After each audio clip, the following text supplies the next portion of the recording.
Salvation Army couldn't hold me back. They're gonna rip it off. If you want to buy Fallout 76 in-game items, use this website and my discount code for 3% off. Hey guys, I'm Oxy, and in this video I'm going to show you my full health beginner heavy gunner build. And let me tell you something, this build doesn't use any legendary specials, so you can make this build at its fullest potential around level 80 to 90 without any legendary specials. And now let's see my specials. The first thing is strength. We have 14 strength, 3 perception, 7 endurance, 4 charisma, 11 intelligence, 9 agility, and 8 luck. And again, no legendary specials at all. Now let's see the build. It's all about choosing the right perk cards for your build. Since we are a heavy gunner, we have all the heavy gunner perks here, and we do have also bandolier to reduce the weight of ammunition because we are carrying a lot of ammunition, and of course traveling pharmacy to carry all the chems that we need for this build.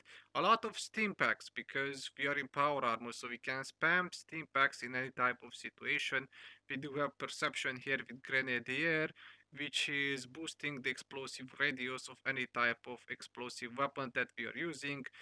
Not just explosive weapons such as mini nukes or missile launchers or weapons like that. Weapons with explosive legendary effect. Also, I do have also concentrated fire because we are using also plasma casters on this build from time to time.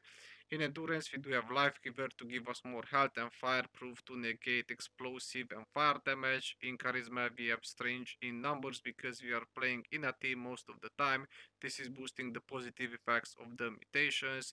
Tenderizer for more damage. In intelligence, I do have demolition expert. As I said, I do use explosive weapons on this build. I do have batteries included because we are carrying a lot of fusion cores, and also we are using some energy heavy weapons. And I do have also, of course, power user because again we are carrying a lot of fusion cores and we want to make them to last much more longer because it's quite expensive to craft fusion cores. In agility, I do have adrenaline, which is just giving us more damage after each kill, stacking up. Born Survivor, just to give us a steam pack when our health is too low.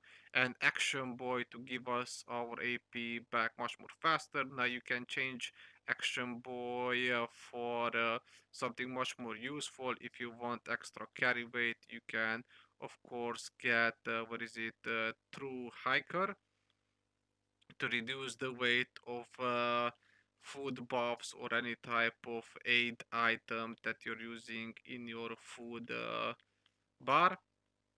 Anyway, the next one would be luck, and we have bloody mass for extra damage, and we have strange genes to keep permutations, and one gun army to stagger and cripple any type of enemy. If you go into legendary perks, as you can see, I don't have any legendary specials that are boosting my stats. I only have taking one for the team. It's basically the best legendary perk for a heavy gunner build.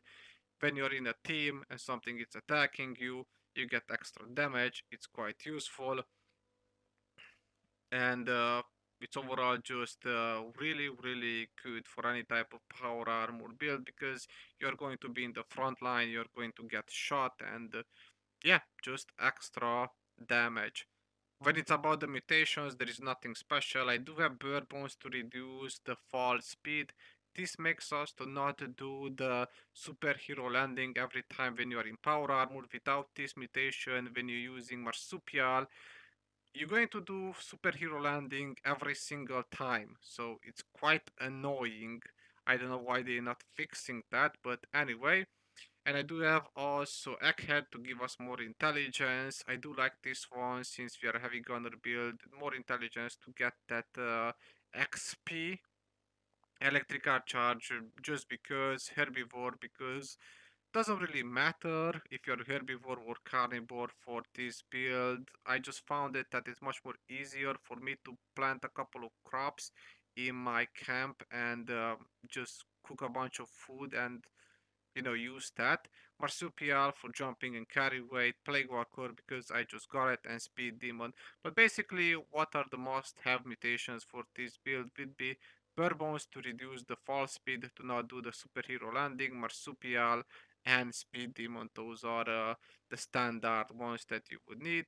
If you're going to weapons, we have a bunch of weapons here to choose from anti-armor, plasma caster with VATS crit. We are using this weapon obviously in VATS.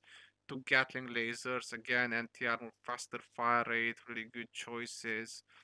Anti-armor flamer with faster fire rate, or you can go with a Gatling gun, again really good one, anti-armor, faster fire rate, or as you can see, Gatling plasma. So we are using all type of heavy weapons here, energy heavy weapons, ballistic ones, even sniper ones such as the plasma caster. 50 cal, it's a great choice. You can get this one with whatever legendary effect you consider it, that would be good, but obviously the best one would be explosive bullets or faster fire rate with either aristocrat, anti-armor, furious, anything that is boosting really your damage. I'm just going with anti-armor because it's overall a universal legendary effect, good for any type of build, low health or full health. Now we have a bunch of other weapons here. As you can see, we even have vampire weapons, a 50 cal with aim damage, vampire, reduce weight. So you can really make your pick what kind of weapon you want to use. As I said, we are using also launchers, so I do have a fat man, a two-shot one with aim damage. We are using also sometimes even grenade launchers on this build. With grenadier makes the explosive radius to be even bigger.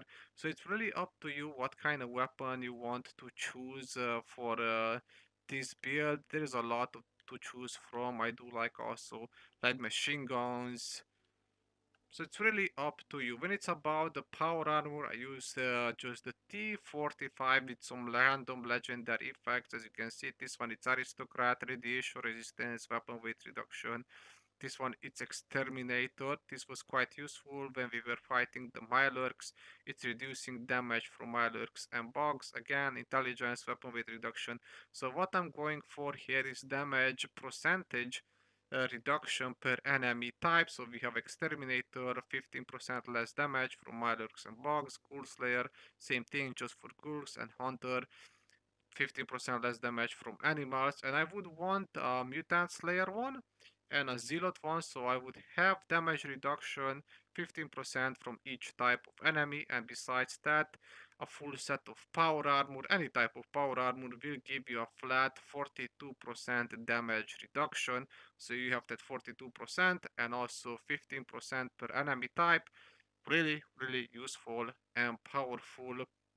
When it's about apparel, nothing really, because we are in power armor most of the time. When it's about food, again, whatever you want. When it's about aid, just the standard things that I always use: steam packs, super steam packs, some right away.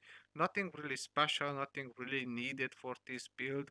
I do have a lot of steam packs because if you're in a tough situation where we want to spam steam packs, we can do that in power armor. And yeah, also a bunch of psycho buffs because they just giving me extra damage, endurance, strength, so why not?